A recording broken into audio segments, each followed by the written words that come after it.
Don't wait for disclosure. Summon your own UFO. We'll tell you the exact steps in the process. We'll also tell you the exact steps it takes to summon a demon. Spoiler alert, they're the same steps. Disclosure, it's like the topic of the day, right? It's the most important news story in the cycle right now. UFO disclosure, right? Yeah. I mean, it's kind of crazy.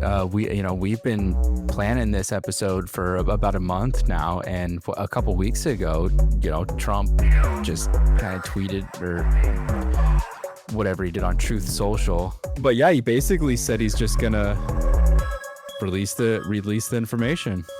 He said about UFOs and aliens. He said, right? Based on the tremendous interest shown, I will be directing the Secretary of War and other relevant departments and agencies to begin the process of identifying and releasing government files related to alien and extraterrestrial life. And some other stuff he said in there. Yeah.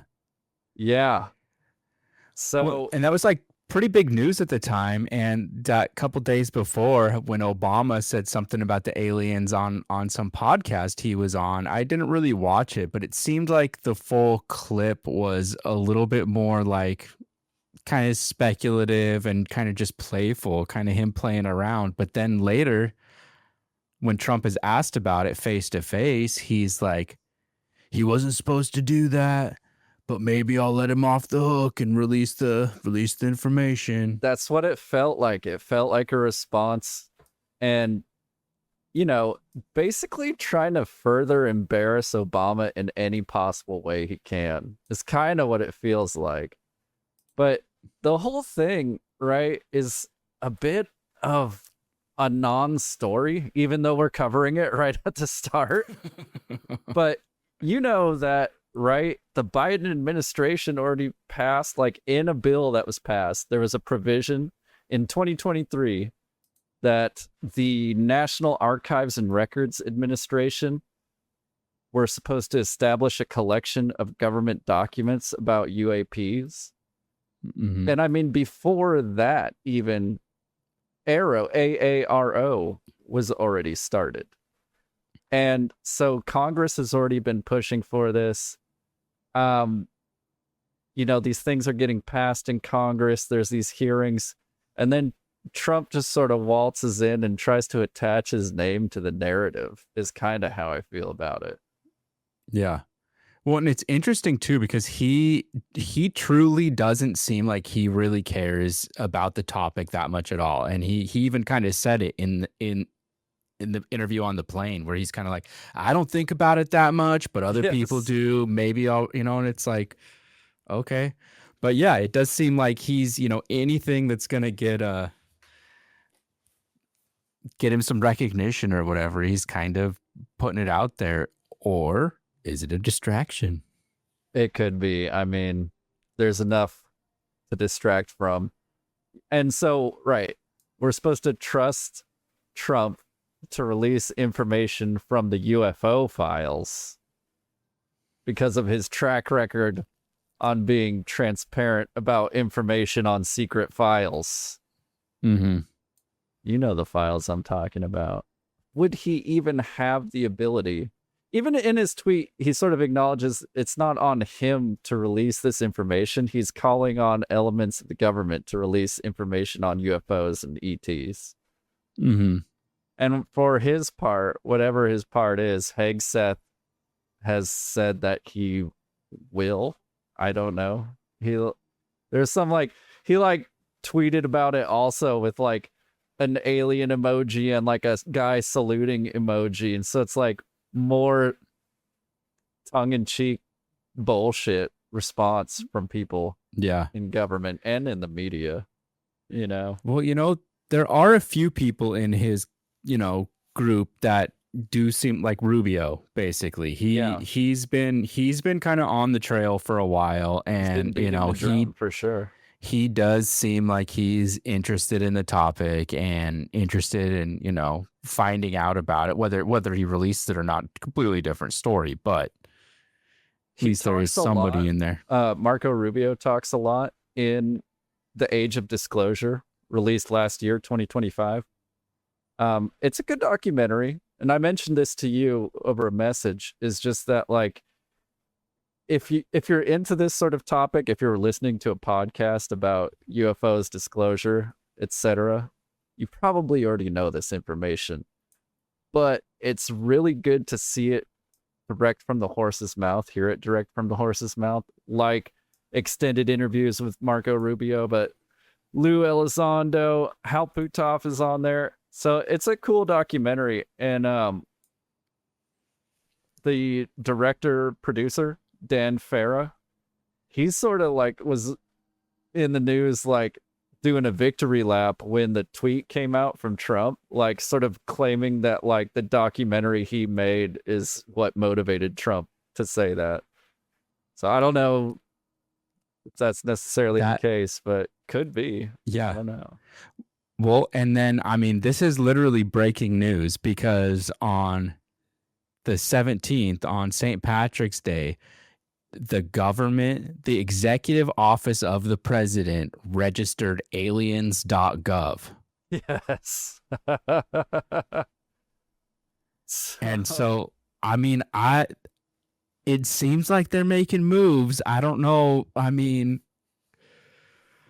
who broke that story? That is funny as hell, but also, I don't know who broke the story. I did do a little more research, and it looked like it was like people are reporting it, and it sounds like it's coming from credible sources that this is actually the executive office of the president, and they registered this domain name. So who knows what will happen with it, but the timing of it, bro. I mean, I think we should wait but the timing of it and how everything lines up plays into one of your stories here, which we'll have to get to in a little bit, but I think it's super interesting. Should we even go into, like, there is another wrinkle to this, right? Is like in February 27th, retired Air Force Major General Neil McCaslin disappeared, right? And so it could be just a tangential connection, but this is the guy, this was the head honcho of the Wright-Patterson Air Force Base. I'm sorry, commander of the research division at the Wright-Patterson Air Force Base, the infamous, like, UFO, like, dumping ground, right? Yeah. And I mean, I know his wife has come out and said that, oh, he didn't really have that much to do with UFOs or whatever, but it really seems like through some other folks that he did. And I forget, was he part of To the Stars Academy? I thought I had heard that recently. I'm not sure. Yeah. That, Tom DeLonge's group. Yeah. But yeah, I mean, there's a lot going on with this, and we had, even from the beginning, this was one of the topics I had wanted to jump into, was kind of the history of summoning a UFO, because throughout so many different stories, and even when you think about it a little bit more abstractly, like historical documents and everything, it all kind of ties together. That just seems like there is enough there to talk about, an interesting subject. And the word summoning, right? It gets thrown around with UFOs a lot these days, actually. But it also has that historical connotation. Like summoning rituals, right? And so should we go back? Should we go back in time and dig into it? There's a lot, right?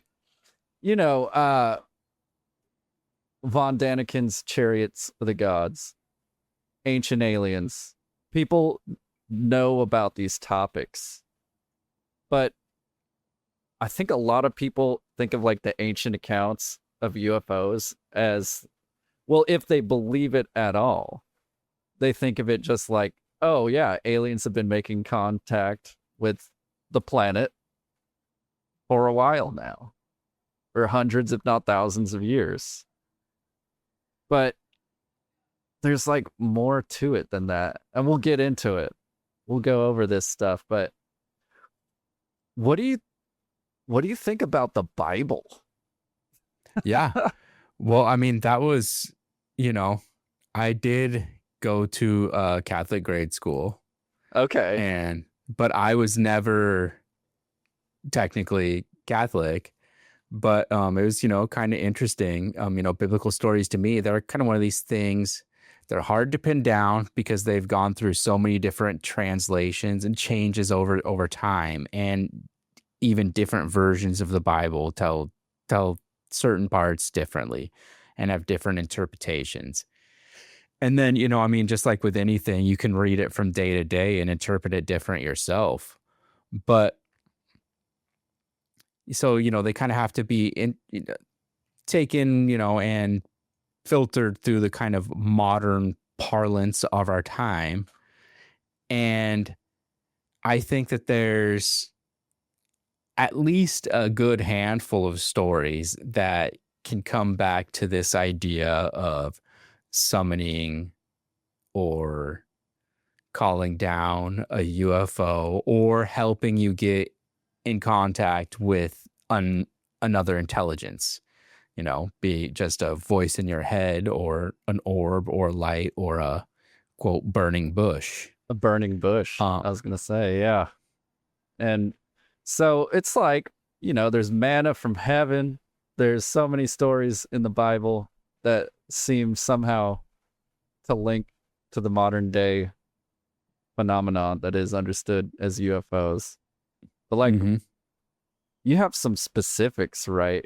Picked out of the big book. Yeah. Yeah. Oh yeah. And I mean, so like the big one, that kind of everybody, like we just kind of mentioned briefly, Moses in the burning bush there, and the angel of the Lord appeared to him in a flame of fire out of the midst of a bush. He looked, and behold, the bush was burning, yet it was not consumed. So Moses was alone in the wilderness. It's kind of like a remote mountain somewhere. He was tending his flocks and then, meditating, praying, and a localized self-sustaining fire appeared, and it communicated, it gave instructions to him, and then apparently just departed. And it seems like the bush itself wasn't actually the source of the fire. It was something else. And like you already mentioned with translations, ancient language and the whatever is lost in between, it's like, is fire just like a rudimentary way to describe something else that's happening? Yeah. Well, I mean, they go back and they talk about like the color blue was not described in literature until like medieval times or something like that. And so it doesn't say that there was a lack of blue that people were seeing. It's just that's not how it was described. And so I think the same thing could be happening here, where it's like maybe this is an orb or something else that is, a ball lightning. Who the hell knows? Right. But like it's to them, his best interpretation is that this is a burning bush on a mountain. So there's also another one where it's Ezekiel's wheel, and this one is kind of the some of Ezekiel's visions. They've been interpreted as UFOs and angels. I find it interesting that the angels had 4 faces, 4 wings, and because to me that kind of it like talks about this different sides of the phenomenon in a way as well. So let me give you a couple quotes here. As I looked, behold, a stormy wind came out of the north, and a great cloud with a brightness around it, and a fire flashing forth continually. Oh. And in the midst of the fire, as it were, gleaming metal. Interesting. Gleaming metal, it says, even in the midst of the fire. Ezekiel 1:4. Okay. So there was, there's just so much here, and Ezekiel and his teachings, they're held in high regard among Jewish mystics and followers of Kabbalah, which is kind of its own spiritual I know about Kabbalah because of pathway. Madonna. Yeah. Madonna brought me here. Yeah. So now there's one more here from Ezekiel. He was among some exiles in the Chebar River, and when he had this description, a craft with wheels within wheels, their appearance and their work was as if it were a wheel in the middle of a wheel. Beings with 4 faces, crystal vaults, and roaring sound rushing like water or thunder.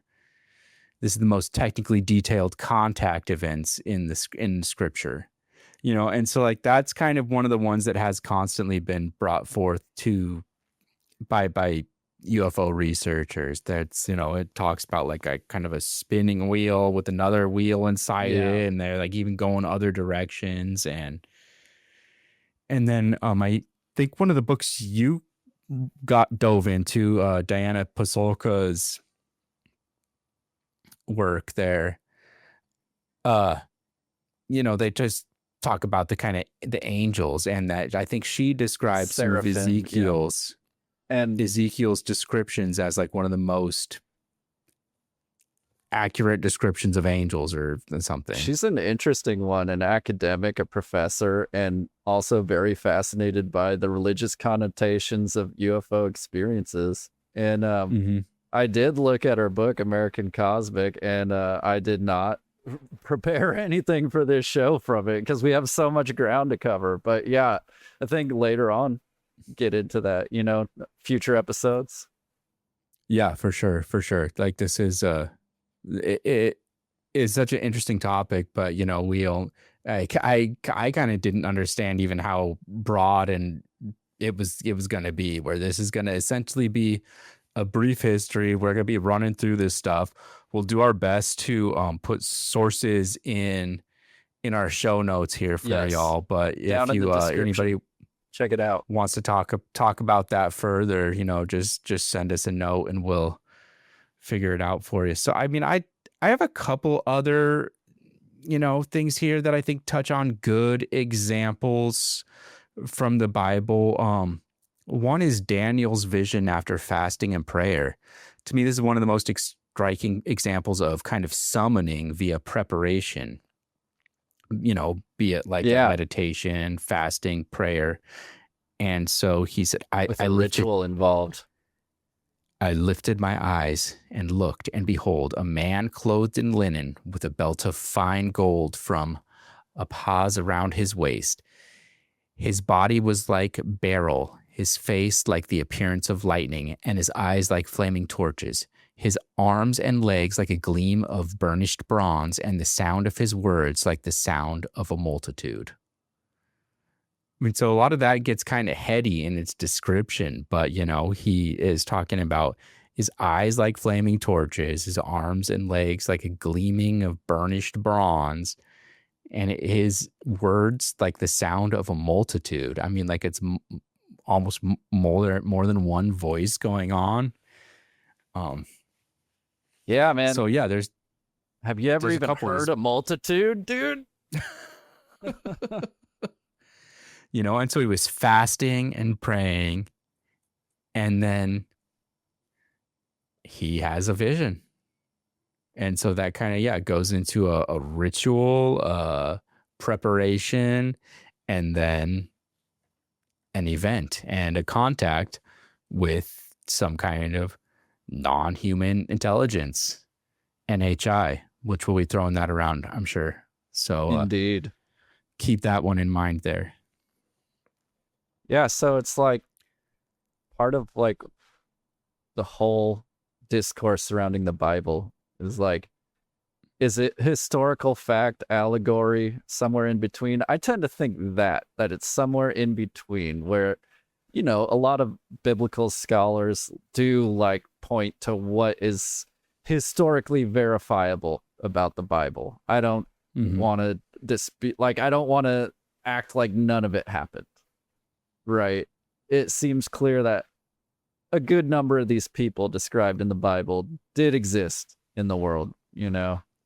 But can I give you my take on the Bible? Do you have more specifics No, from no, it? no, no. No. That was kind of the main parts I wanted to touch on, and 'Cause it was a I did. wild time while that was all happening.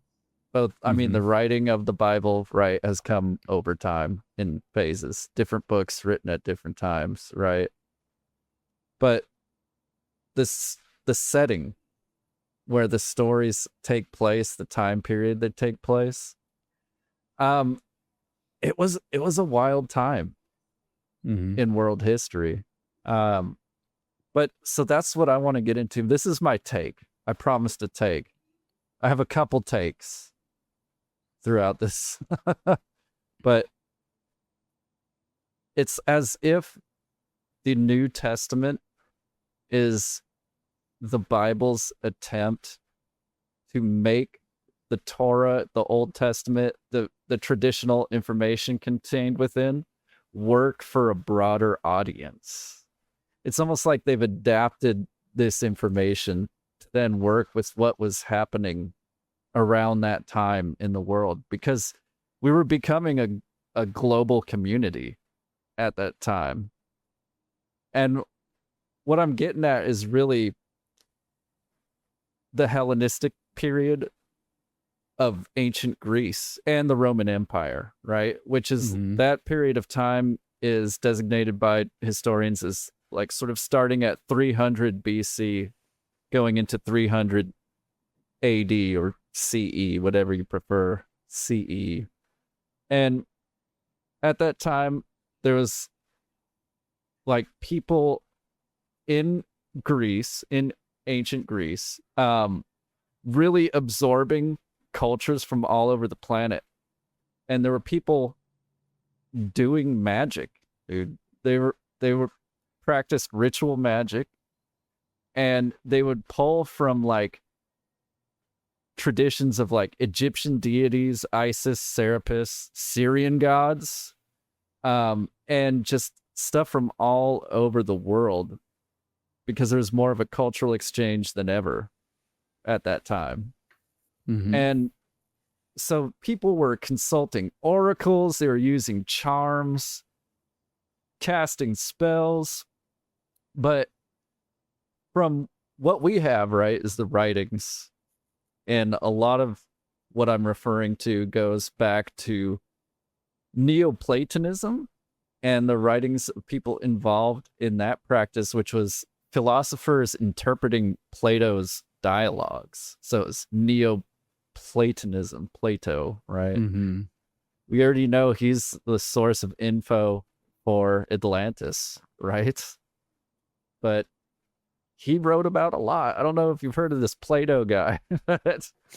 um, so Neoplatonism was also sort of it was a distinction from like Aristotle and his methods, who is, famously, a disciple, or he was the next gen after Plato, is Aristotle. But there were people at the same time like Plotinus going back to Plato's dialogues and dissecting them, digesting them, and also being influenced by the style at the time.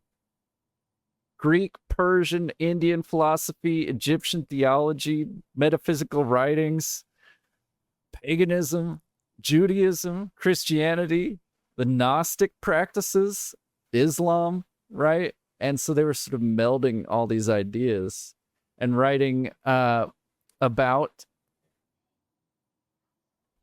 reuniting with the divine. The idea being, there's a term called theurgy that is going back to what I described here. The idea that it is possible for man to communicate, to interact directly with divine creatures.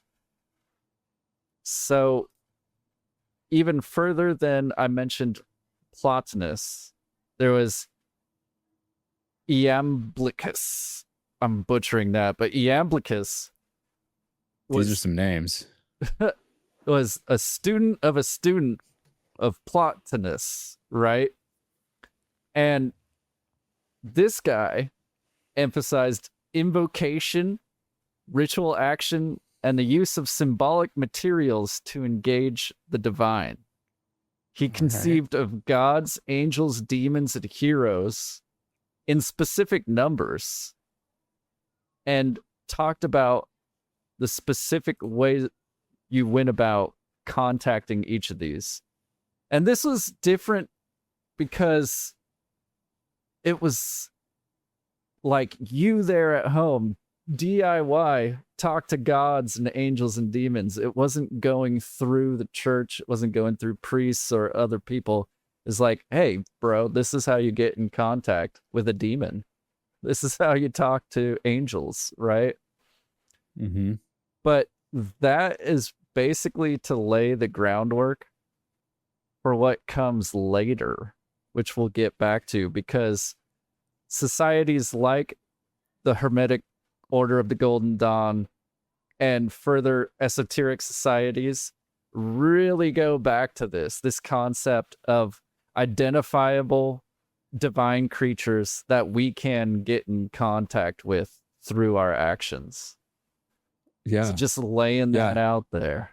Yeah. No, we're gonna be getting into a lot of that. Yeah, a lot of this stuff. Because I didn't read about this specific topic, but it obviously ties into a lot of what I think we both have coming up. So that's pretty interesting. It also kind of made me think of just the way people are breaking down, like even concurrent to Plato's time period, like breaking down what he said and reinterpreting it. It's kind of like all these people that are out there just taking Joe Rogan videos and making their own content off of it. Yes, absolutely, dude. Yep. And and these were influencers, right? Yeah. These philosophers, they were dropping tablets and scrolls and shit out there, and people were picking them up and running with them. the learned men of the time. Yeah, that's right. Yeah, well, and then it's kind of tying in from that, and then some of the Bible stuff we were talking about. There's also this interesting correlation from even some of the Eastern philosophies, right, where they have the Vedic and Hindu texts. They also describe some of these beings and flying machines, for lack of a better term. They call them Vimanas in their scripts, and there's several varieties, which keep that in mind, because we've got more of that coming up. I should have written down how many there was, but I think it was like at least 5. Some of them are described as palaces or chariots. okay. Some appear to be like several stories tall or have like 3 layers. Some are described as like a mechanical bird, where they have like wings that actually kind of move. And then some are even described as round or a disc. Oh, some are saucer shaped, some are cigar shaped. They're triangles. So this again kind of goes into these things where it's interesting in the fact that it's hard to say that they were exactly saying that you do these rituals or prayers and then the Vimana appears, but through kind of a modern lens, it has definitely been interpreted that some of these rituals, they're prayers, and they basically an invocation of these things, and then the Vimanas and or the beings or creatures associated with the Vimanas, they can appear or have contact with you. And it's also interesting where they have the different Vimanas have different beings associated with them. Some are more like gods, some are humans, or some are like kind of like a hybrid almost between the two. They loved their gods over there in the East. So many So, gods. and this is one where we could have done the whole show on this, but that's kind of where how much do we bring into each one of these topics? And since we have so much stuff, I think that you're kind of it's endless, right?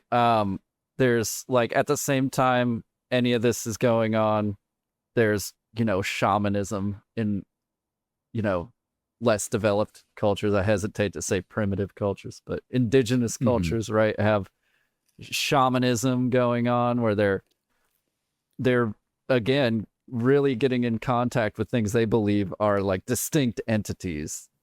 They're not like making a prayer out to the universe. They're contacting their ancestors, spirits, non-human intelligences. But then, right, moving on from this, in the Middle Ages, right, it was widely discussed, circulated, that a lot of these things, like you could command spirits or summon entities using essentially instruction manuals, like often called grimoires, or like that was sort of a broader term for magical books. But a lot of it was attributed to King Solomon. And the legend said he could command spirits. But supposedly Solomon was given wisdom by God, was said to possess a magical ring, often referred to as the Seal of Solomon.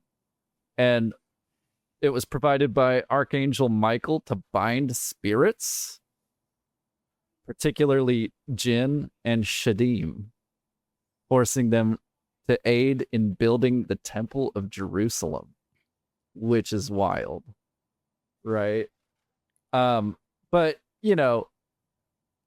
there's more than we can even go into. There's books upon books that build on each other, but there is this basic like formula to like this Solomonic magic that was like draw a magic circle for protection, use sacred names and sigils to identify the spirit, perform the ritual at the correct planetary or astrological time.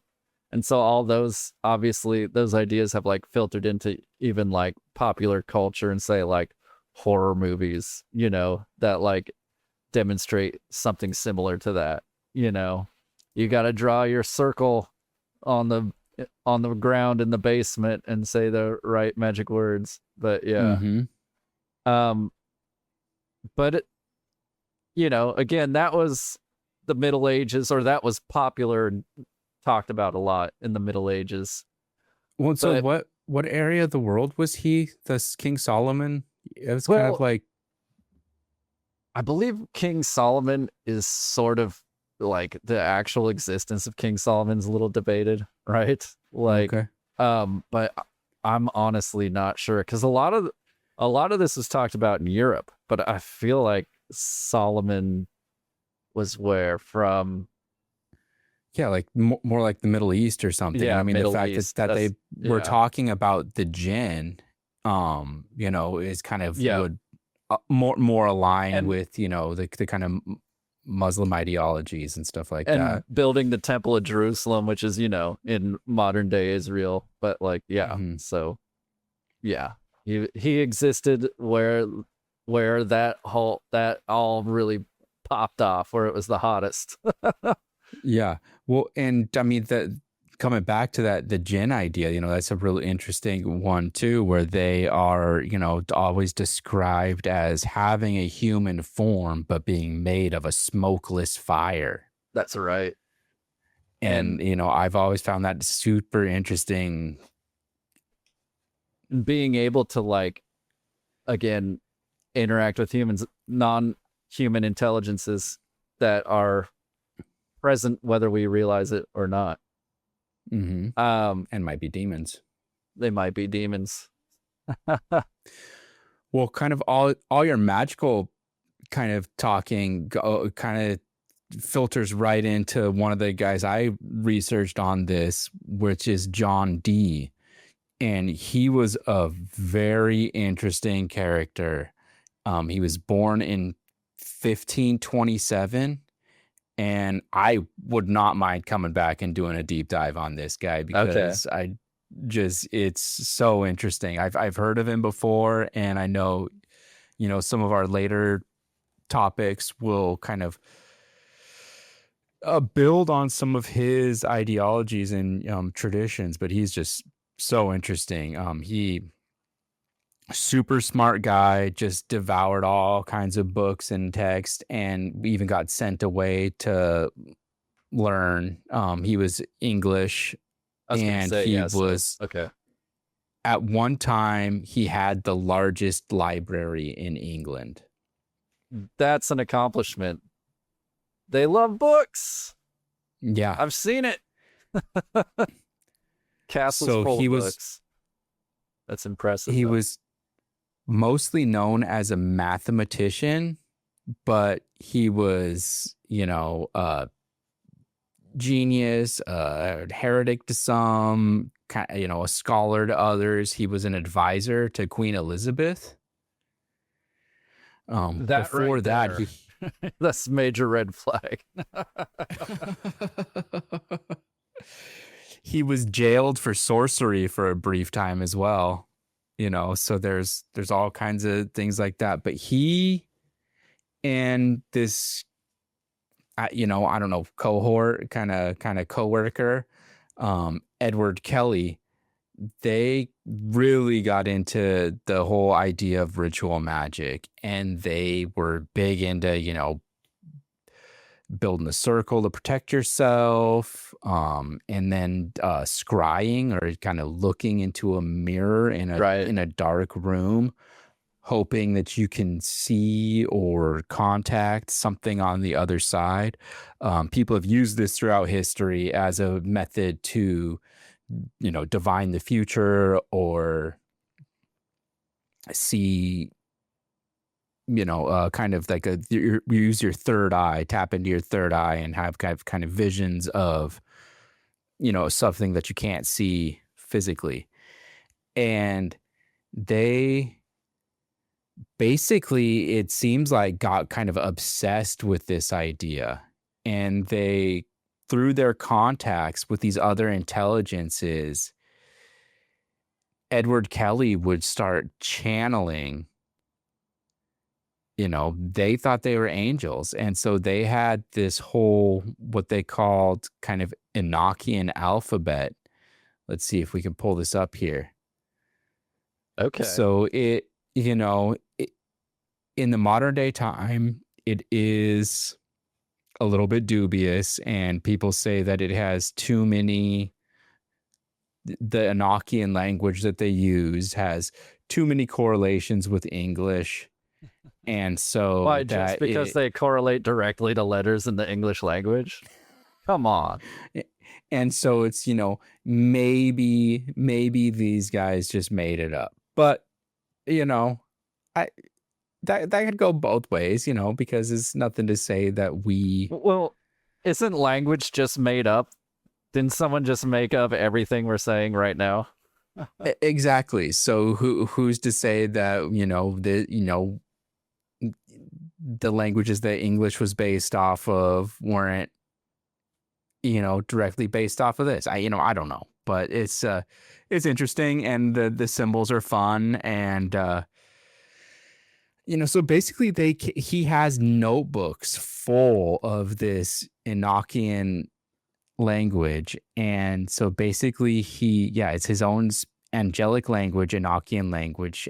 He didn't summon UFOs like specifically, but he was, through his magic rituals and invocations, able to get in touch with this other side, and Edward Kelly was kind of his, conduit, and they worked together, and they, basically they left behind, books, many journals, and they just had a number of esoteric escapades, you know, and just detailing Limited much of his streaming series coming soon. The Adventures of John Dee and Edward Kelly. Right, dude. It could be, yeah. I mean, and and when did you say so they it's were when they were active? so he was born in 1527. Okay. I don't remember exactly the time period that they were active, but But yeah, around then. Yeah. Okay. yeah. And then, so, and most of his story has been detailed through his own writings and notebooks, that are just written in his own hand. And it's just interesting to think about all these things. And, like, we love a story and a personal experience here. And so, kind of, although I haven't yet, but getting a chance to dive into that would be super interesting as well. Heck yeah. And then, there's a couple quotes that I had heard from him that I found kind of interesting, but we'll leave you with this one for this topic here. He says, "The spirits do not lie, but they do not tell the whole truth." Ooh. Ooh, Goddamn spirits, dude. You can't trust them. I mean, how are we supposed to verify this information? Right? It's hard. We're blazing through history right now, and so that's brought us through the 1500s. Obviously, part of what we're getting at is none of this is new, right? This concept of ritual magic, summoning, getting in contact with, again, non-human entities, intelligences, but kind of the big name that gets thrown around these days when you're talking about ritual magic is Aleister Crowley. Even if you don't know who he is, you've heard that name probably. Mr. Crowley.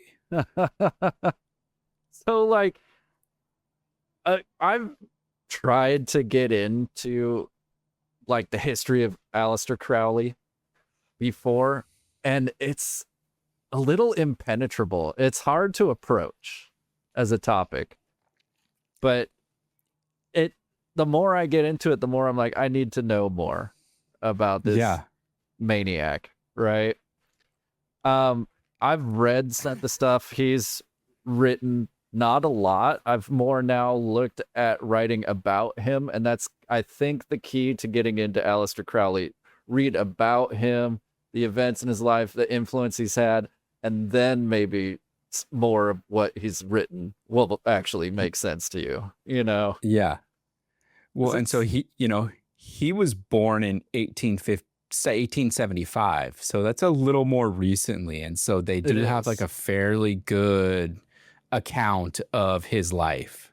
There are historically verifiable things that happened to him. Was he in this place or that place?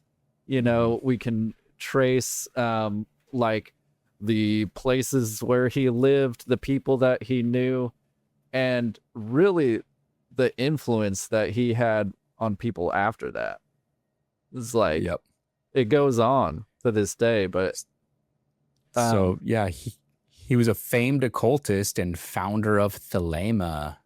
Yes, he actually was born to his father was a brewer, and so I guess he had quite a bit of money from that to begin with, and I'm pretty sure he kind of blew through it. He has like rich kid boarding school vibes all up and down, right? And so then, he became averse to Christianity at a young age and fell into occult teachings and magic. And I think he was kind of one of the first ones to put the K at the end of magic to differentiate the broader concept from like the practice, basically, right? Well, I also I think just like magic tricks, like pick a card, any card, or making balls appear out of your nose, Right. and just different stuff like that. So we could put him up here. He was This picture. it's classic. Classic pic. So he joined the Hermetic Order of the Golden Dawn, which you already mentioned, which is basically a Rosicrucian spin-off group. That's right. And he, eventually started his own religion called Thelema, and this followed the scripture of the Ordo Templi Orientis, or the OTO.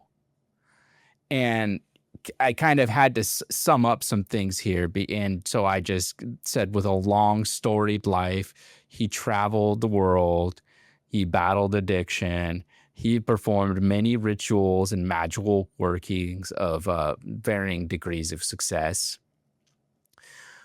One that I know you kind of wanted to get into is he lived in what is called Bullskin House for a while, which is right near Loch Ness. It's a real fun aside to the story of Crowley and his involvement in this sort of ritual summoning. Is he was working on he was developing these occult rituals, doing some of his best work. Some of his bangers came from this period of time when he was living in a house right on Loch Ness. And so he sequestered him there. He sequestered himself there to invoke various spirits. And he famously altered the house, including converting a window into a door facing the loch for his rituals. So he would open up, face the loch, and do summoning rituals. Now, when did we first start seeing Nessie in Loch Ness? Kind of around that time is when the credible reports started coming out of the area. Obviously, it wasn't until later, until we had photos of Nessie, but yeah, it was reported all the way back then. Some creature in the loch. Some of the first reports, they describe it like jumping across a road, like it's not just in the loch, it's Right. on land, and it kind of mud scurries skipping off. Yeah, but can I go into a little something too about some of his rituals during this period? So yeah, it ties directly back into, wait for it, Theurgy. All right, perfect. I biffed that one, but so okay, one of his seminal texts, like one of the basis of a lot of Thelema, is the Book of the Law. And there's a whole long-winded explanation you could go into about what the Book of the Law actually is, right? Mm-hmm. But more to the point of what I'm getting at is this comes at a time when he wrote the Book of the Law supposedly from channeling the contents of it, and it was done on the 8th, 9th, and 10th of April in 1904 when he was staying in Cairo for his honeymoon. So it's like, let's go out to Egypt, honey. We'll do some rituals, and I'll spend 3 days channeling the contents of a book. But the preceding that channeling session, where the Book of the Law was dictated to him, he did a ritual. This is a little bit debated, right? But supposedly he performed this ritual while where is it? He was in the king's chamber of the Great Pyramid of Giza. Supposedly him and his wife spent the night in the king's chamber, and he performed what is known as the Bornless ritual, or the preliminary invocation. There's a few names for it, but this ritual goes back to Greek magical papyri, right? Papyruses, papyri. And these were magical writings done in the Hellenistic period of ancient Greece. Scrolls, papyrus, which contained a number of magical spells, formulae, hymns, and rituals. And so, directly from these manuscripts, he performed the Bornless ritual in the king's chamber in the Great Pyramid of Giza and invoked Thoth, which is actually like pronounced as Tahuti. Have you realize if you say Tahuti, no one knows what the hell you're talking about, but it's Thoth, right? That everyone mentions. But so first they did that ritual on March 16th, 1904. Then back at the flat in Cairo, the start of April, he started receiving this channeling information. He describes this encounter in great detail in The Equinox of the Gods, one of his books. The voice of an entity he called Iwas came from over his left shoulder in the furthest corner of the room. The voice is described as passionate and hurried and was of a deep timbre, musical and expressive, its tones solemn, voluptuous, tender, fierce, or aught else as suited the moods of the message. Right? And so, further, the voice was devoid of native or foreign accent. So that's just like laying the groundwork for his entire deal. Right? And past that, I want to mention, right, Lamb. The infamous Lamb. Basically, right, if you summon a creature once and it delivers the entire text of a book that becomes the foundation for your religion, you're probably going to want to summon more entities at some point, right? And heck yeah. So it's like flash forward to 1918. He's in New York City at this time. And he began a series of ritual experiments that he believed would allow him to contact non-human intelligences. These sessions became known as the Amelantra working.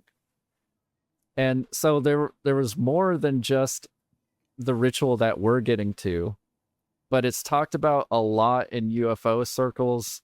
The history of aliens, alien grays specifically, get linked back to this creature that he called Lamb.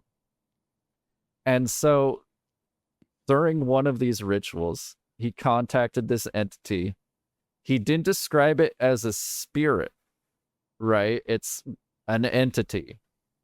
And he was in an altered state of consciousness. It wasn't like he described it like dropping down in a UFO, right? But one thing to point out is that he didn't put a lot of emphasis on this encounter, on this creature. Like, he wasn't like, this is the answer to it all, right? It's just another Tuesday for Aleister Crowley. Yeah, it's just another thing that I talk to beyond the veil. But where people have really blown it up, is like, so he didn't even describe it completely in detail. He decided, hey, I'll just draw it. Draw this thing I talked to. And it looked a little something like this. There you go. Remind you of anyone? Anyone you've seen before? Yeah, so it looks a little bit like a gray alien, right? A Zeta Reticulum. Yeah, and I feel like this is also very similar to some of the descriptions of like the very first, Betty and Barney Hill.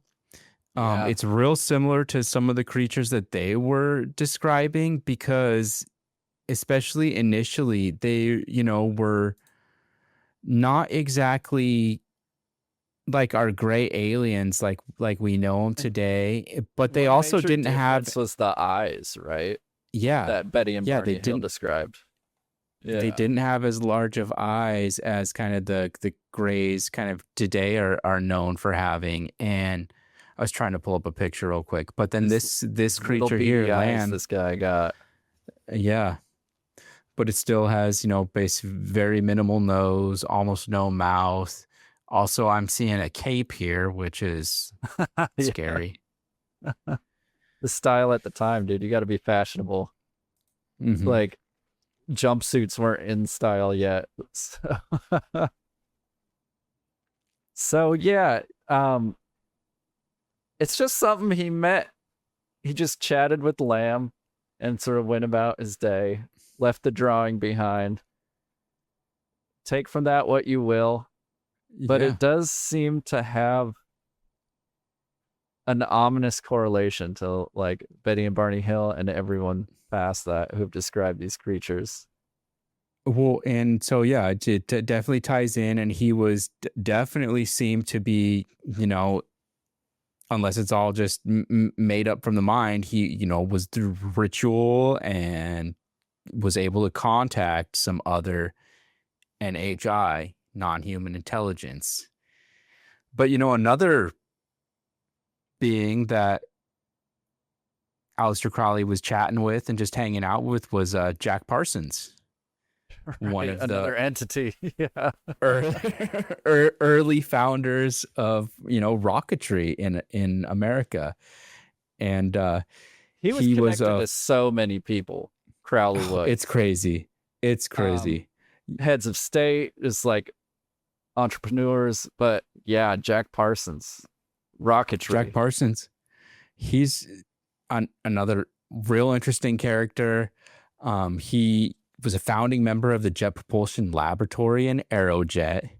He's credited as inventing a specific rocket engine that used a castable composite fuel, and he pioneered many other advances in rocketry. He was known for dangerous laboratory techniques, which you gotta love. Yeah, that was the requirement back then. It's like, but yeah, where's the danger? Yeah. And this may or may not have had something to do with his early death at about 37. Ouch. Yeah. So, there's that. There was the dangerous experiments and the demons, the summoning rituals. You live in fast. Well, that's true. Yeah. Live fast, die young. Right. Yeah, so he was friends with Crowley, and actually our friend up here on Twitch, Smoke a Tide Pod, he has done a short form like video on YouTube on Jack Parsons. So I definitely recommend going and checking that out. It's I want to say it's like 20 minutes or so, and it definitely will give you a better overview of Jack Parsons than we're going to do here today. We're just touching on some bullet points. But, and he's another one where it's like we could do a whole episode on Jack Parsons. So interesting with all the different connections he had. I mean, and just he was so into the Lama and being a part of the OTO and having his own lodge in America. I mean, there's so much interesting stuff there. For us today, though, real quick, right before we move on, is like the Golden Dawn and the Rosicrucians were a fraternal society, right? And so then when Crowley spun it off, he made it, any gender could join Crowley's religion, and so I think that was part of what made it popular. It was like, not only were women allowed a seat at the table, they were important parts of that whole society. But then people like Jack Parsons got to hang out with crazy women who are into ritual sex magic. I'm just postulating there. Maybe that was part of the attraction, you know. Yeah. But but yeah. Anyway, sorry to jump in there. No. I mean, it's give me time to get another visual up here. I mean, cool guy. Cool guy, dude. But yeah, so for us today, you know, the Babylon workings, you know, was one of his big rituals that he was associated with. And it's the most interesting topic of discussion for this conversation. This was a months long ritual, and it was to spawn a child by immaculate conception somewhere on the earth. No big deal. And this child was to be the Thelemic Messiah. But his main cohort in this was L. Ron Hubbard, the founder of Scientology. Someone whose name absolutely persists today. Yeah. These guys just spinning off, making religions happen. It's, you know, and I mean, I didn't even write this down because, like I said, we're going through bullet points, but L. Ron Hubbard did basically defraud Jack Parsons of his money. Oh, that's so left him destitute and took his wife. Oh my God. Hey, baby, I've got a boat.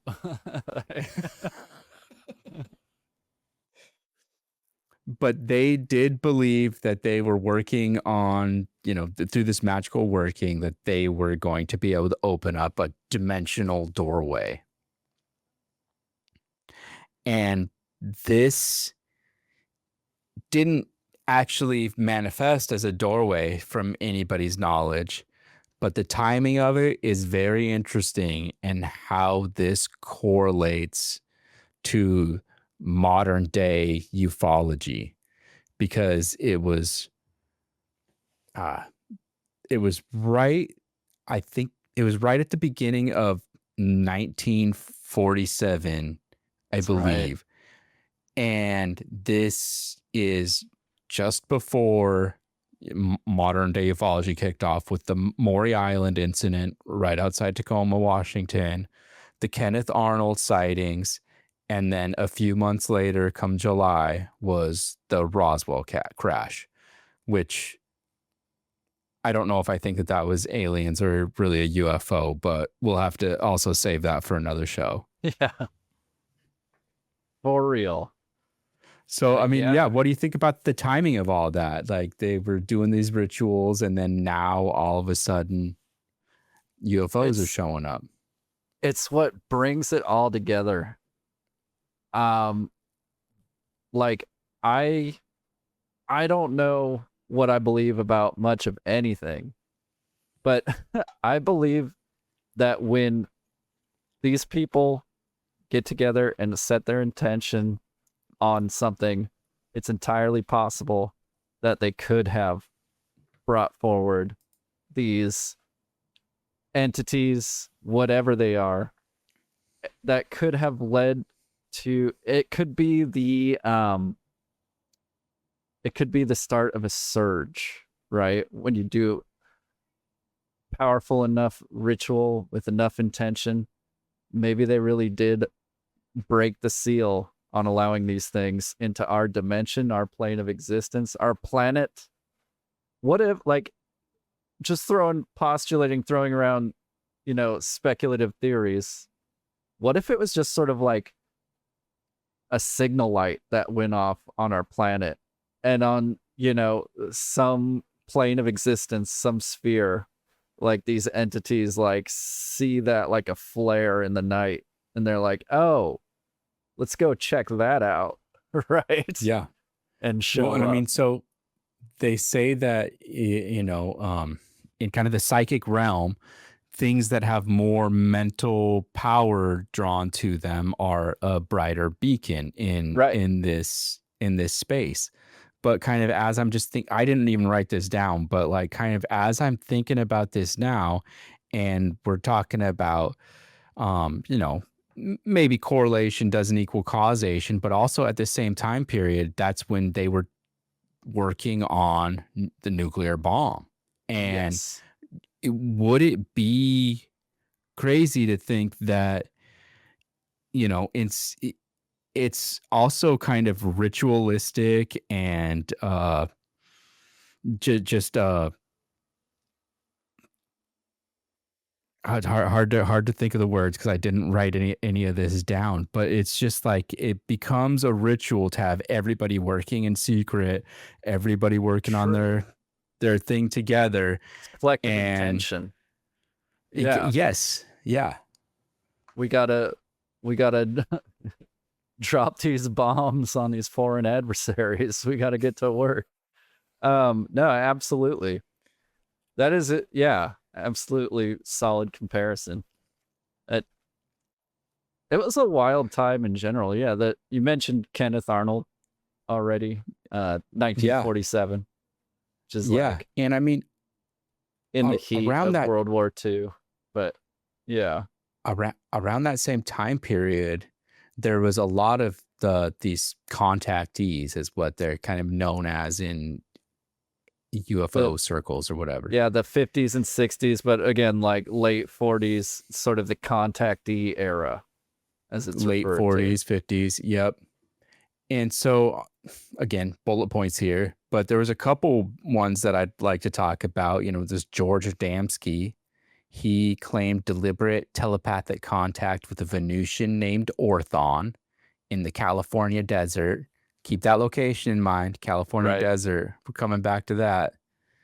He described extended communications, rides in craft, and a philosophy of peaceful intent, That's right. you know, which kind of establishes a template for contactee and CE-5 style encounters. Exactly. And so I love Space Brothers. He described like the group of people he was in contact with as Space Brothers. Mm-hmm. Good old Well, and it's Space funny, Brothers. the I've heard them referred to as the Four Georges. I'm only listing two here today, but yeah, there was in the contactees there was four of them were named George, and so it's you know, brothers in name. Love it. But another interesting one was George Van Tassel, and he claimed first contact after a meditation session, and he built what is known as the Integratron, and he claimed to get these designs from the beings he was in contact with. And the Integratron it's out by Joshua Tree. It's again Okay. in the California desert, and it's this big dome type structure. And he claimed that it would facilitate time travel and healing and And it all did kinds of good all of stuff. those things, and we have proof. It did. So it fell into disrepair for a while, but it is an interesting place, and now it's basically some folks there own it, and you can go there and you know, rent it for a sound bath and get, you know, have a Oh, meditation hell yeah, session there. have an IRL stream from the Integratron. Dude, you should. You should. Let me show a picture of it here real quick. Boom. Very nice. Obviously, some sort of alien intelligence involved here. I mean, I look at these angles and how these windows couldn't be mounted with the arc of the dome. Right.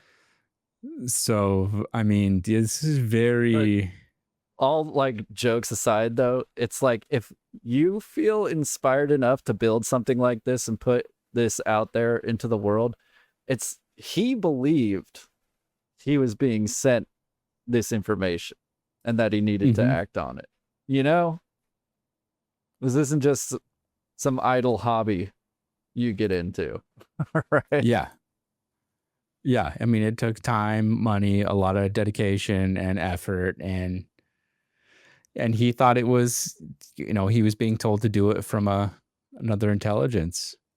Yeah. And there's one other of the contactees I just wanted to mention here today. His name was Orfeo Angelucci, and he described a lot of repeated contacts through a state of mental openness and emotional projection. And this could be similar to some of the CE-5 stuff we're going to get into here shortly. And he also had some physical ailments, and he believed that his lack of living in kind of the physical body in a normal way helped him get in contact with some of these beings. So yeah, Orfeo Angelucci was a pretty interesting one too, because he was right outside of LA. Okay. So again, California.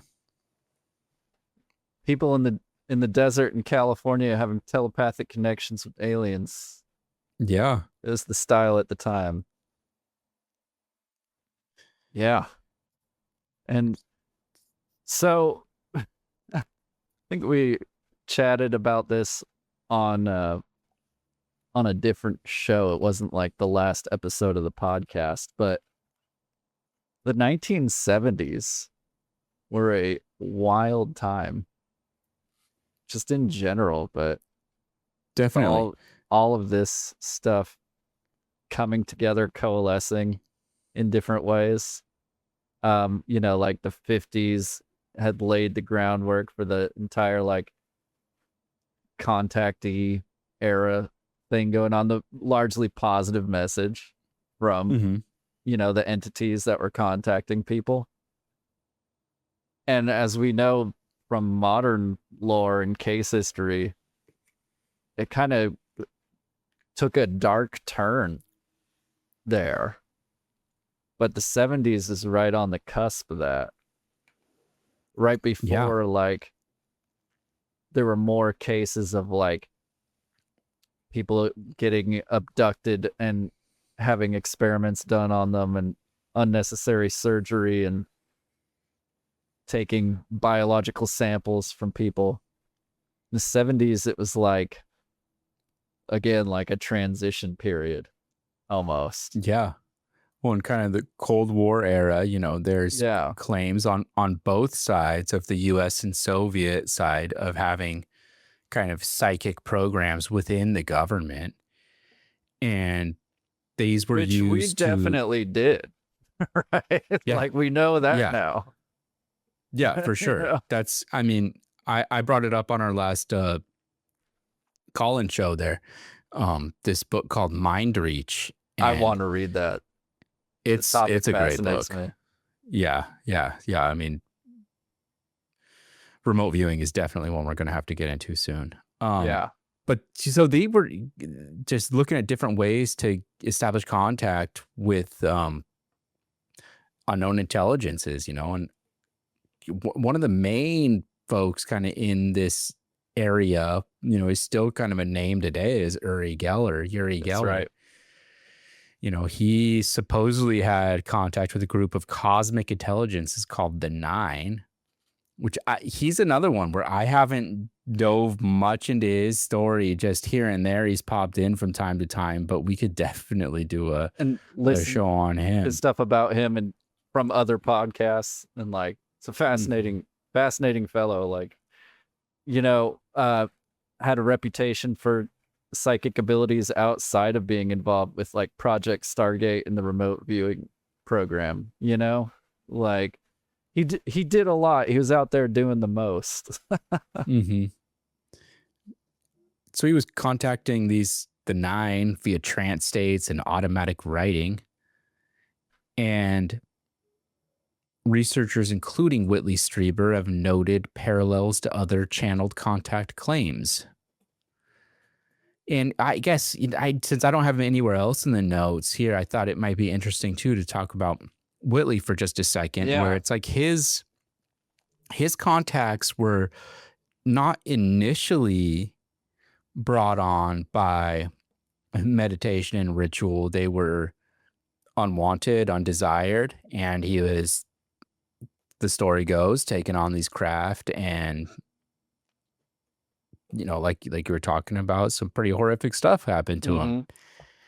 But in the modern day, in his more current talks and methods for continuing contact, is he, from my understanding, says he'll get up at like 3 or 4 in the morning and just sit down in his special chair and contact these entities. And he really did a apparently 180, right? He came around on this whole topic. Yeah. Communion But is like a horror story. His Communion- first book describing his abduction experience. Definitely. It is a horror story.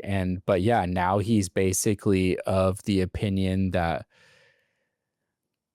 well, he also doesn't necessarily talk about the beings like they're 100% physical anymore. And for the most part, his contacts seem to be like a psychic kind of,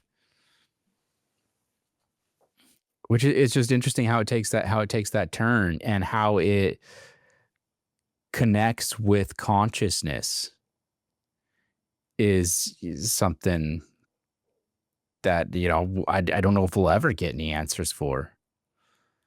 Once we figure out this whole human consciousness thing, we'll get to the bottom of it. Once we crack that nut. Yeah.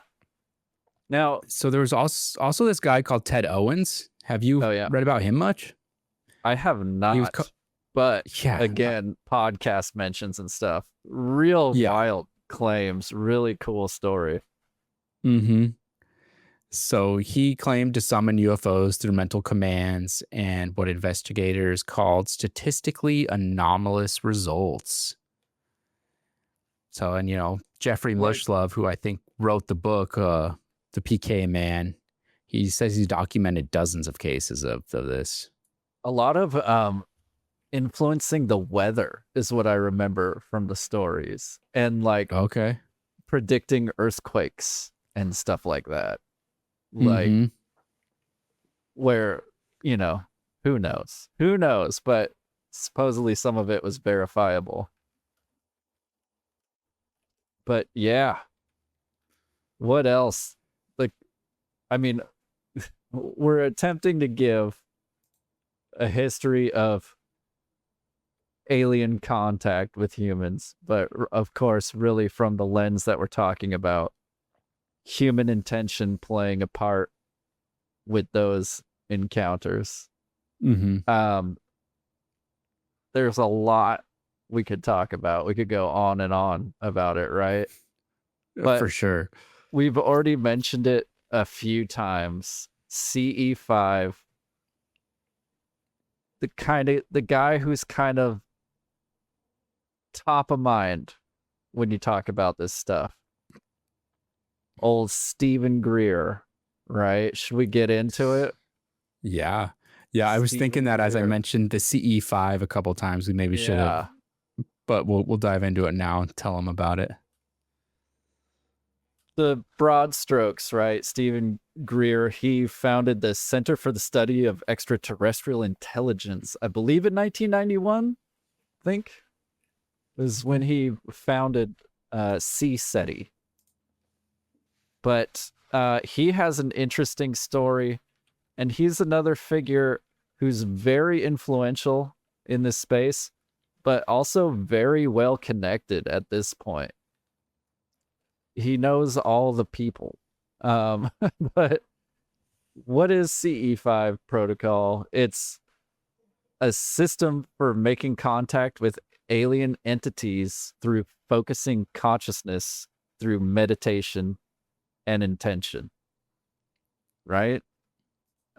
Sort of a systematic approach to it. He teaches this, practices it. And one thing I want to mention when we're getting into this and some of the information past this, I hope that eventually we can dispel the myth that people have not been capturing UFOs on camera. You hear the argument so often that it's like everyone has cell phones now, cameras are cheaper than ever, they're everywhere. Why don't we have more footage of UFOs? Stephen Greer and other CE-5 practitioners have a ton of footage of UFOs. Tons. Yeah. Tons of it. You can just Google it, you find it. But he's also put out multiple documentaries. He's written books, but the documentaries have really compelling UFO footage in these documentaries. I think there's like 3 or 4 major ones he's put out. But if you don't mind, dip into the Stephen Greer's personal history a little bit. Lay this Greer out it to me. Yeah, dude. So Greer saw a flying saucer at like 8 or 9 years old. He was born in 55, I believe. But so at 8 or 9 years old, that would have been early 60s. He saw a flying saucer. Past that, when he was 17, he experienced an NDE. And I didn't write it down in my notes what caused his near-death experience, like what that was. So when he was 17, he nearly died. And on that other side, during his NDE, he experienced what he described as the interconnectedness of all things. It became like smackingly true to him that everything in the universe, all beings, but everything else, inanimate, animate, was all connected. We were all one in the same together. We're all in it together. But so that was a really profound experience for him at an early age. Fast forward, right? He's been involved in meditation since then, different, consciousness focused principles through his life. But what we're really getting at is this one event that happened to him. I'm not sure of the date. I couldn't get an exact year on this, but it was before the founding of CSETI, before he had the CE-5 protocol.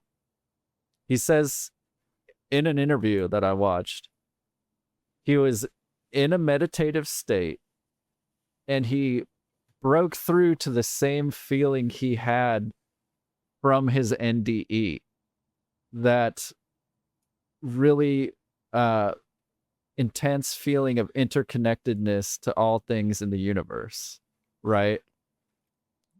And what he says is he opened his eyes from that meditative state and an entity manifested to him nearby.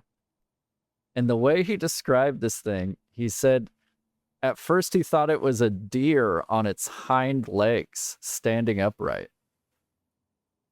Now, I had to stop and think, a deer, so hooved feet and horns standing upright, right? Does it remind you of anyone? But so point being, he saw this entity, it then disappeared. He says it touched him in its invisible state, came up and physically touched him.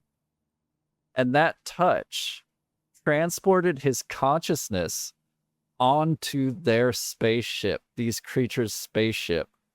They were in orbit around the planet. And there, communing with these entities, his consciousness was given the concepts behind the CE-5 protocol. It was a data dump. He was downloaded onto. He got the information from CE-5 from a straight up contactee event. He is like Okay. the modern era contactee, like continuing the tradition of all these guys we've talked about. And some of the parallels to the next guy I'm going to be talking about is kind of surprising. So, Right.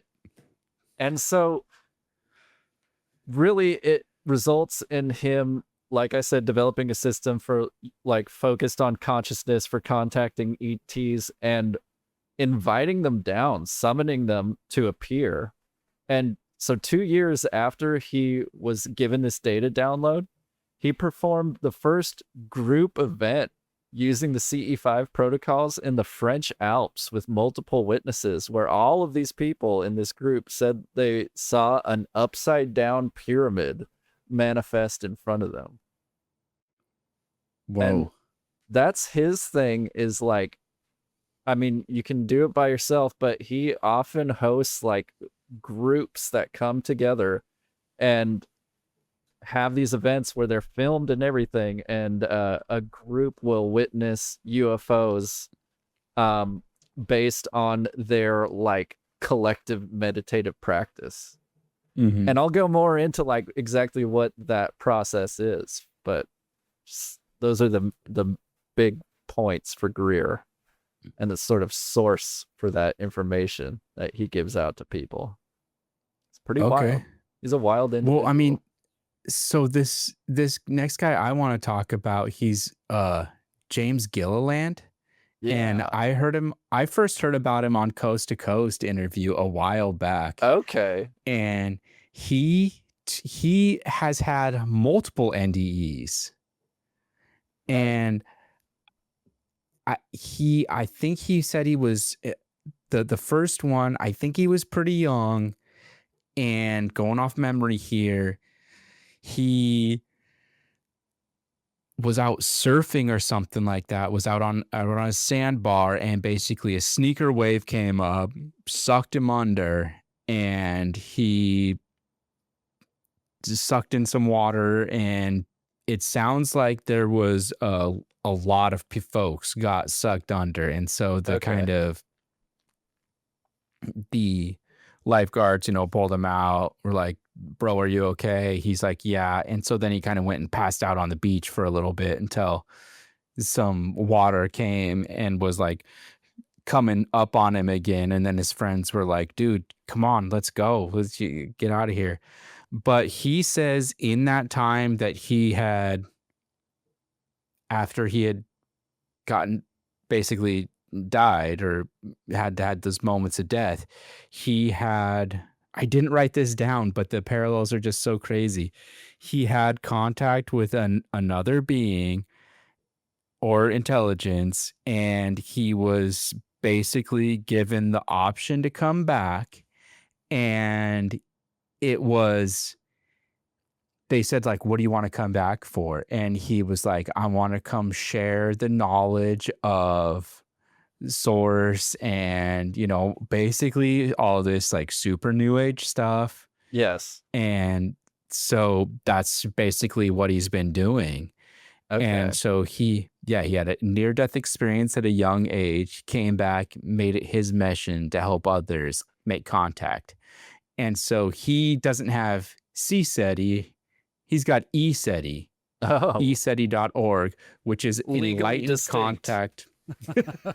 Enlightened contact with extraterrestrial intelligences. And their website, like you were saying, has a plethora of pictures and videos. And for it's not that expensive. I really do want to go down there for a Skywatch. It's a couple hours away from me. 4 or 5 hours. You said where it was close to. I love that. It's Mount Adams. Yeah, it's fairly close to Seattle here, but for the benefit of the show. And we'll see. My wife doesn't want me to go because she thinks I'll get sucked into a UFO cult, but as one does. You can't be sucked in if you're a willing participant. Am I right? So he claims he's not doing a cult. He really doesn't. Yeah, I heard him on Art Bell, and Art Bell asked him, he's like, this could become a cult of personality here, bud. Yeah. But he's really adamant that he's not doing anything like that. So they've got a bunch of pictures, and they actually have multiple locations in Hawaii and some other places too that like some different folks have. But yeah, you can go down there, camp on his ranch or, near Trout Lake, Washington, and basically go up there for a sky watch at night and see him playing with Yeah. these orbs and lights. And so they actually have on their website, they have a few different things that I found pretty interesting. I appreciate that they have a whole page of the website that's dedicated to safeguards on their protocols and how to do this correctly without summoning a demon. Right. They got videos, make a magic circle, but then they also have, so clearing and creating a sacred space. Meditation is key, especially when you're in a group. When you are in a clear space and aligned with a higher consciousness and energy, set intent. I gotta say, suspiciously similar to C SETI. What? What? And so, yeah, remember all spiritual practices and their internal inward journey.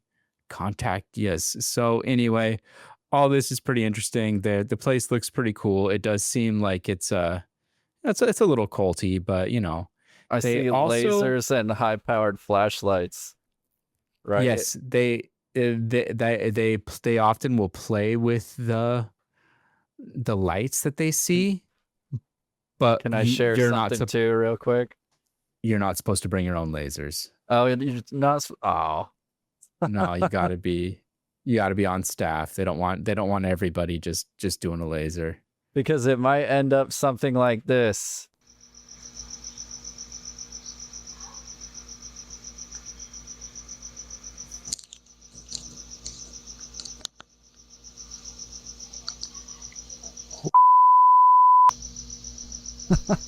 Bro.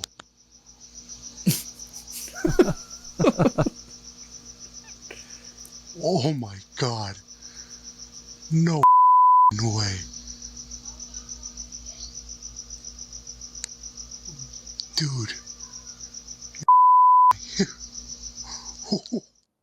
So, obviously, don't want that happening all willy-nilly.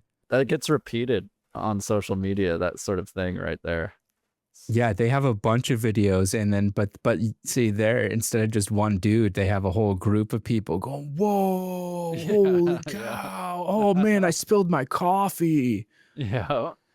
So, I just thought this would also be just one other interesting to bring up here on their website. One other interesting thing, some ECETI plasma tech. I don't know if you're interested in this here, Jack, but Plasma. they have a whole different definition for what plasma is. What is from plasma? from what I remember in science class. Yeah. And I love it. And I should we get you a bracelet or a necklace or perhaps the Trinity set? I mean, you know how much I love jewelry, right? A plasma Trinity set? Yeah. So if you're looking for a nice gift for Crackmo there. Hey, for real though, right? If I'm not wearing a wedding ring, I'm not gonna be wearing this plasma. This plasma bling. All right. Yeah. So anyway,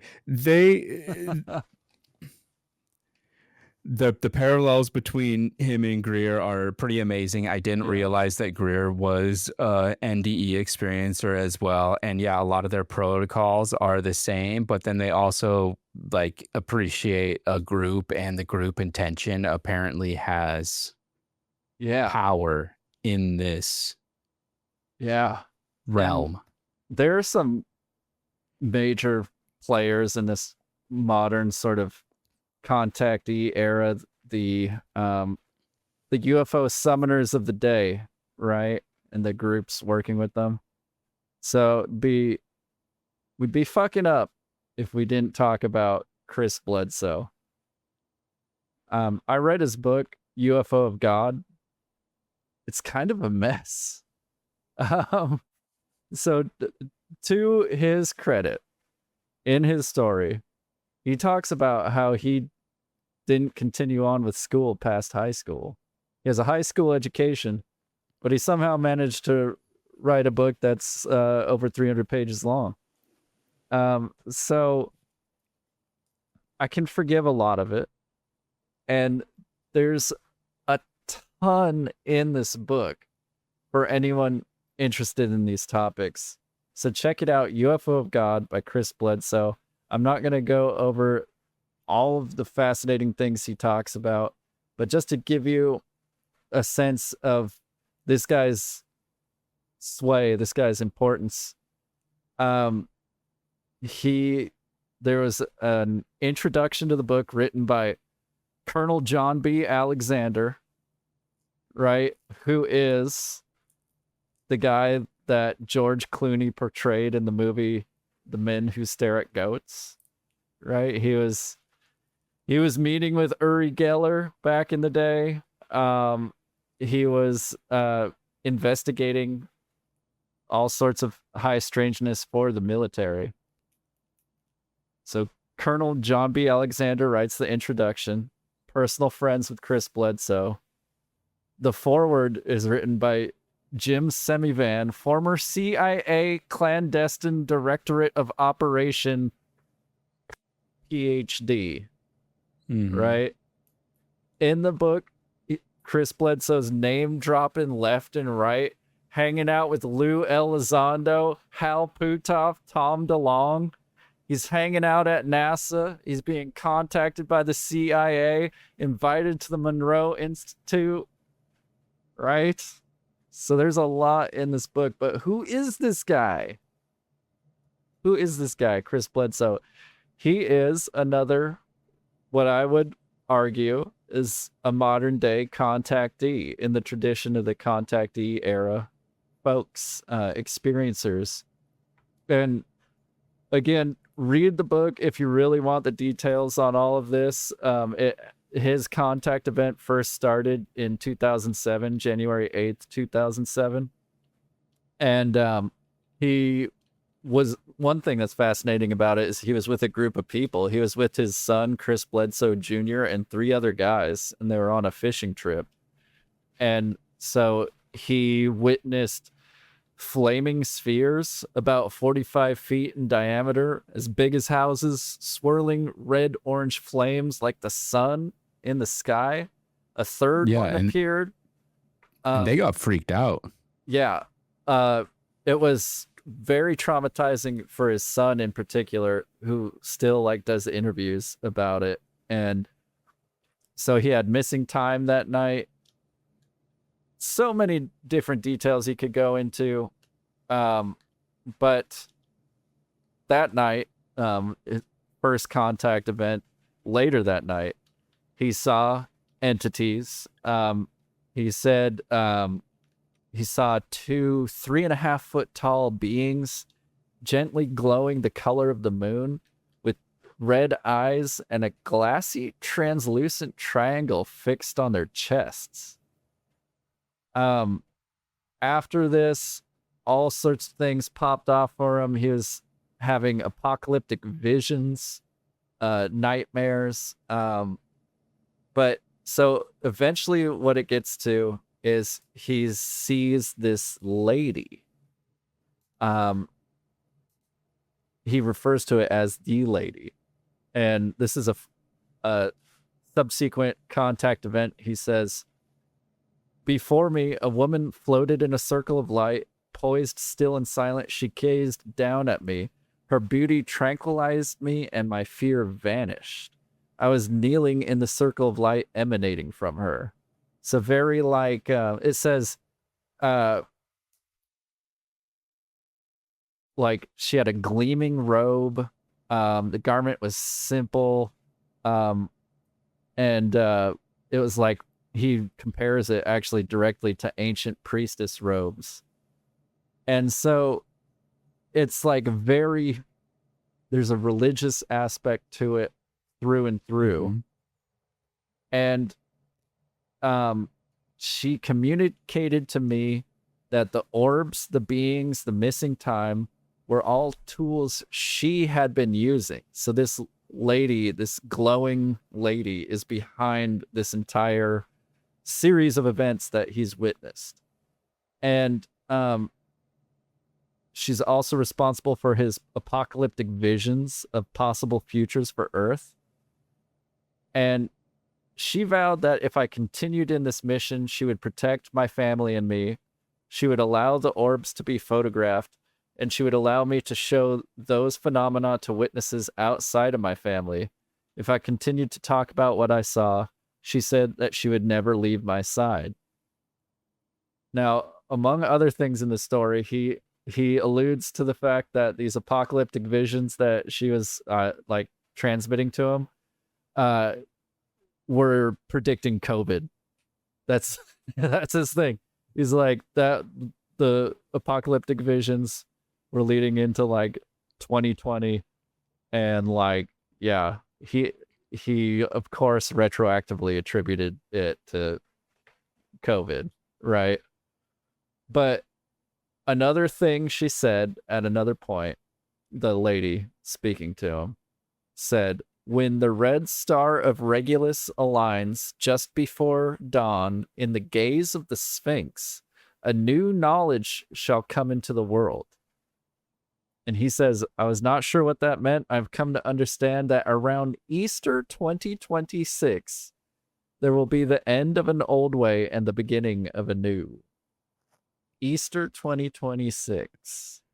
Okay, and that is what I wanted to say, come back to with them pigeonholing their place on aliens.gov. Oh, yeah. And possible disclosure within a couple weeks. Aliens.gov gonna drop Easter 2026. New knowledge. New knowledge, baby. The lady was correct. She's correct about COVID. She's correct about this, dude. But the claims get really wild, as if that wasn't wild enough, right? But I was sort of talking to you about this. There's stuff that like I really want to believe, and there's stuff that's really hard to swallow. And you kind of like can't pick and choose in a story like this. He presents it as a cohesive narrative. This is all true to him. And by the way, a lot of like sort of like the factual aspects of it can be backed up by his family and other witnesses. But this is where it kind of gets me, right?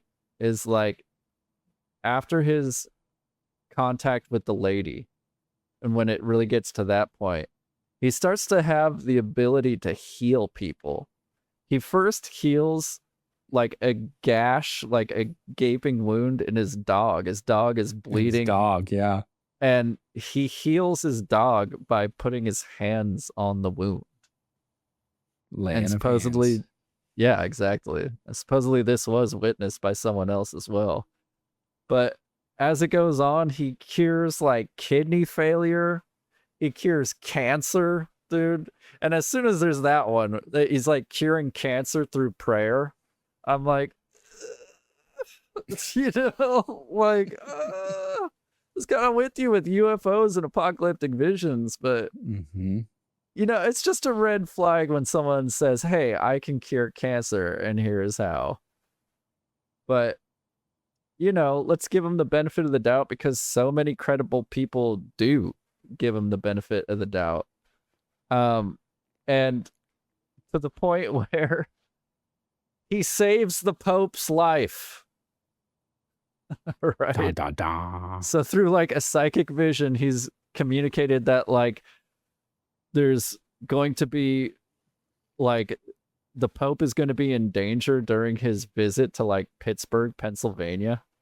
And this is actually put right at the start of the book, is like this Da Vinci Code-esque like mission he goes on to like prevent the Pope's assassination. And like that's where Colonel John B. Alexander got mixed in. He was actually involved in that. And they were like investigating this idea that there might be like a threat to the Pope, and they somehow like changed the like route of his planned visit. It's really kind of disjointed and insane. But what he does over and over in the book is he's like, and someone was arrested because of like perceived threats on the Pope's life. I don't know if that was me that got him arrested. ... And it's like, but heavily suggesting it was because of him, you know? Yeah. Well, But, and yeah. didn't they get that information from like an EVP from a That's burning right. tree or something, essentially, where it's like, I meant to what mention the in the burning heck tree. is going on? That was like, he directly asked for like verification of like the lady's divine intentions, and she supposedly lit a tree on fire on his property. But the way it was described was pretty interesting, was that the center of the tree burned and not the rest of it, which can happen, right? That happens in situations, but sort of spontaneously like immolated, like after he asked for a sign. And then that became like a major like tourist attraction. Like his entire property and him in general attracted a lot of visitors over time. But people like came to see like the burnt out tree, and like it's very like burning bush style in a way. And again, to be fair, he was like a deacon at a Pentecostal church. So you could argue that he's like viewing these events through his like pre-existing like religious lens, you know? But it's definitely positive contact, like the contactee era stuff. They're communicating a message of hope to him. And he's able to contact these things through intention. Like he ends up doing this time and time again, is like not only like contacting the entities and having orbs appear through prayer and sort of meditative intention, but there's like descriptions of like sparks and orbs like appearing over his head while he's in deep concentration, witnessed by the people in the room with him.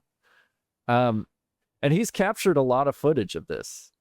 There was like, the lady said to him that she would allow the orbs to be filmed by him. And him and other people like in his vicinity have like a lot of photos and video of these things. So weird. Well, and he didn't have an NDE necessarily, but he did have a lot of trauma earlier in his life. Absolutely. Sickness and trauma, and I didn't mention, right? He had Crohn's disease, and it was supposedly cured by contact with the lady. So I'm down with that. Remind me to like send some prayers out to the UFOs if I ever like develop Crohn's, because that would suck. But yeah, so that's Chris Bledsoe. I have more information about his process as well, but I wonder if you want to sort of cap off this rogues gallery of contactees. Our kind of modern era contactee section here. Yeah, with this guy, you know, we've had a lot of in the modern era disclosure. You know, it seems like at first it was kind of fighter pilots coming out and radar operators talking about, you know, other service members talking about what they've seen while on the job. You know, now it's like senators and Congress people are getting more interested in it, even more bureaucratic folks. But the past few years, there have been a large number of people coming out, and, you know, they have varying degrees of credibility, kind of like you're talking about with a lot of this stuff. But they are talking about what is being referred to as a legacy program, which is our government's effort to acquire and reverse engineer alien UFOs, craft, or NHI technologies. One of the people who's come out talking about this is a guy named Jake Barber. And I at first found his claims to be pretty dubious, honestly. I was, he's got some facial expressions that kind of bug me out a little bit. Yeah. And then he also just like my gut feeling kind of when I listened to it, it's like, I don't know if I fully believe this guy. But as I was like, I'll be honest, as I was diving back into it for this talk here with a little bit more open mind on it, it's pretty interesting. And so he basically claims that he was a helicopter pilot and mechanic, and he was kind of in the military. I forget which branch. I think Air Force probably, but he was kind of not accosted, but like approached by some other folks, and they kind of said, "Hey, we think you should become a mechanic, and basically we're going to get you into this secret program as well." And so he claims to have been part of a recovery team where, of course, they had other jobs, but every now and again he would be pinned to, go pick up something. And so they would take their Retrieval, helicopter out. And he says he can talk about two of the things that he picked up. One was a large egg-shaped craft, which again, there is video supposedly of him doing this. I'm not 100% sure. I believe that video is real. Right. But we'll leave it at that for that. Is that the video that's like top down of like the thing being pulled up? Yeah. So he claims he had basically like a 50-foot long line off the bottom of his helicopter, and it has this video, and it's like, a string kind of hanging off the bottom, and you can see it's got this like egg-shaped thing, and it does look like it's being, lifted up by a helicopter. Some people have pointed to it's not that high def of a video, so it's like interesting. The grass is kind of fluttering in a weird way, and people point to that being, I'm There's less definitely on a lot that. of debunking or surrounding that online, but there's always going to be, right? Like, yeah. But So the video is interesting. And then there's another one he talks about that is an 8-gon. And so the 8-gon is apparently like a disc-shaped craft that has 8 sections, kind of like an orange when seen from above. And so I don't know if it's really octagonal or if it's a disc, but it just has 8 sections in it. Eight-sided orange. That part hasn't been made clear from the interviews I've listened to with him. But the thing that he talks about with that is after picking it up, he talks about getting basically zapped with a knowledge. He kind of has this, he says this feminine energy kind of took over him, and he actually started crying on the way back, which he says, is bad maneuver, and he had to basically hide it from folks at the time because, you can't be unfit to fly. He didn't want to be taken off his Something he detail. shares in common with Chris Bledsoe. He talks about crying so many times in his book. Really? Okay. Yeah. He's like, and as usual, I cried. Like, yeah. And so he has this psychic connection with this intelligence and says that he felt it had a feminine energy, which just interesting. I haven't had that lady. experience. But yeah, that's a good point. And like the lady. Yeah. What I find most intriguing about Jake Barber, though, is his most recent efforts with Skywatcher. It's this group he started with a couple other people. They have, let me share some. Meet our team. They have over 400 years of combined and highly unique experience. I thought that was a weird way to phrase it, because if you get enough Interesting. people, like you could Yeah. get 400 years pretty easy. Like that's not like I don't know. I didn't think, but My experience started when I was born. Like, yeah. So they but one of the things that I like 20 about them plus though experts. Yeah. So it's not like a gang of guys in a garage. No, they have, let me see here. So this is Jake Barber. This is our man we're talking about here. But they've got James Fowler, who was from, I forget his background, but he is from government. Yeah. And there's a couple other people here who's pretty notable is Gary Nolan, who he is getting more and more well-known in the kind of UFO space. He's like a virologist or something like that. But just, he's very smart, very credible, very. Yeah. And so these guys have a whole, their videos are super interesting. I wanted to show you shared one of these videos with me, and I was fascinated. So definitely check it out if you're looking for some UFO footage, because they've got it. They have these 9 classes of objects, which I find very interesting. Actually, I had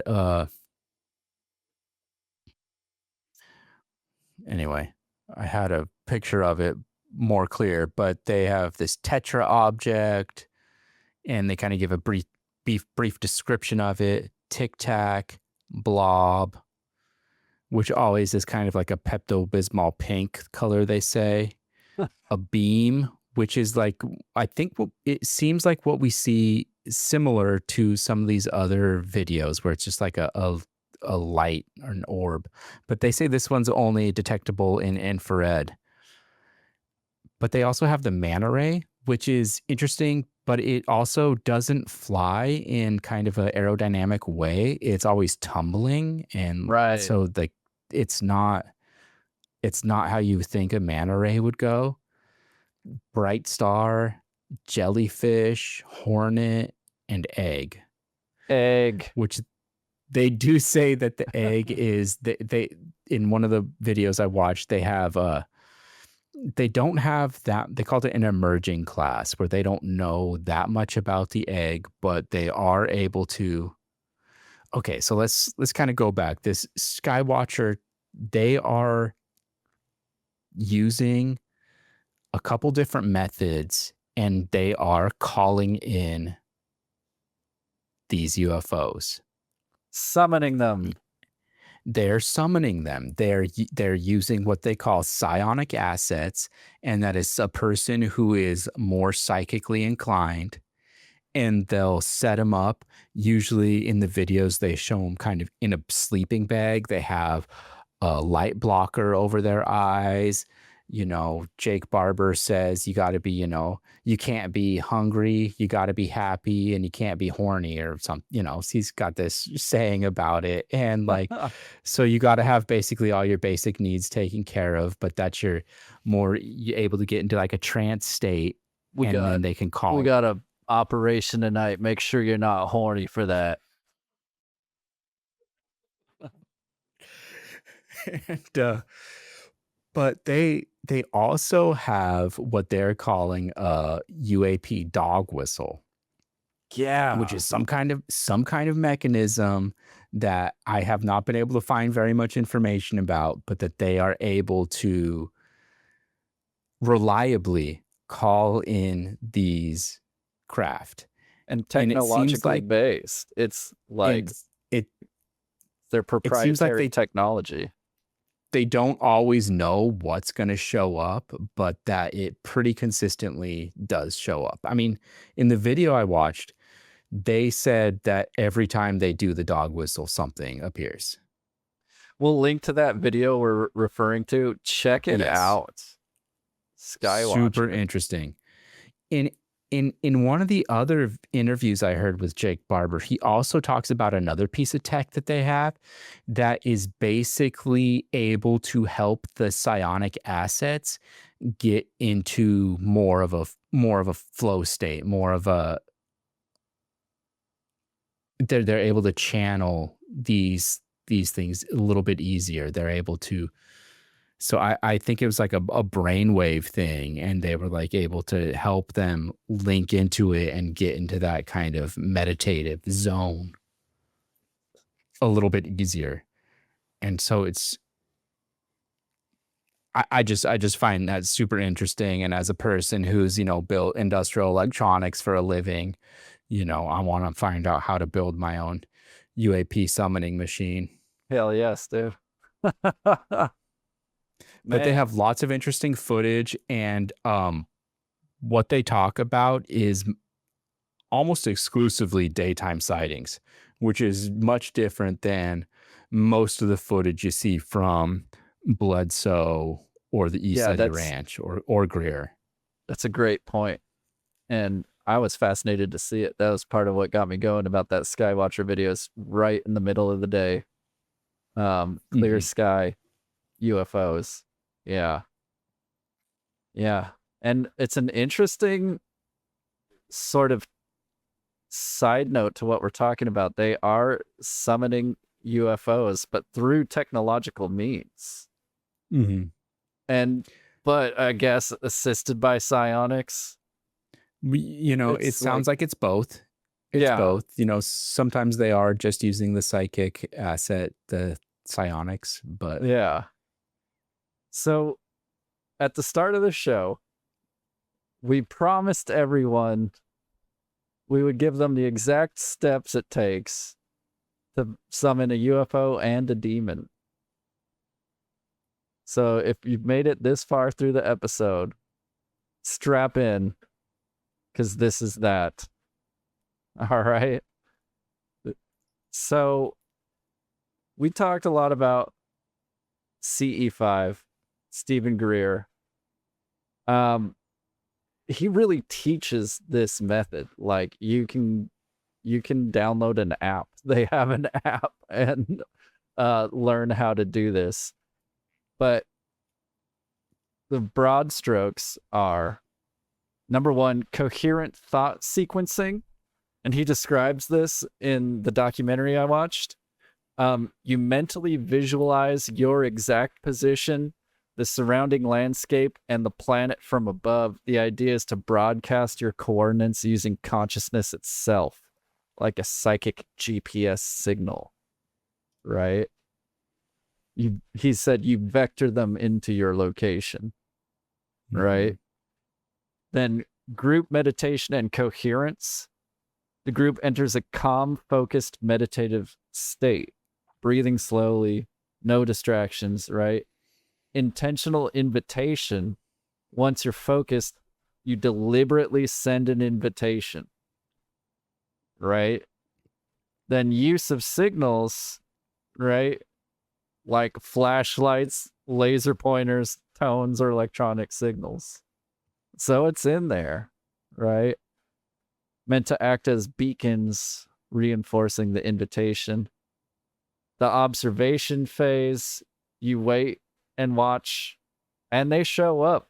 So with Greer in particular, he's done this as a demonstration for like French Parliament. Like he's done it like with huge groups of people. And it is documented. That's the next step. Night vision cameras, audio recorders, written notes document the encounter, right? So that's how you do a CE-5, ET contact. Now, how do you summon a demon? Let's see. Crowley would start with a controlled ritual environment, right? Like drawing a circle or being in a temple or having an altar, right? He would select an entity, right? The actual names and invocations, right? He would enter an altered state, however you do. Now, but through chanting, concentration, sensory overload, but he would shift his consciousness and invoke, inviting the entity into the mind or body, or evoke, calling the entity to appear externally, right?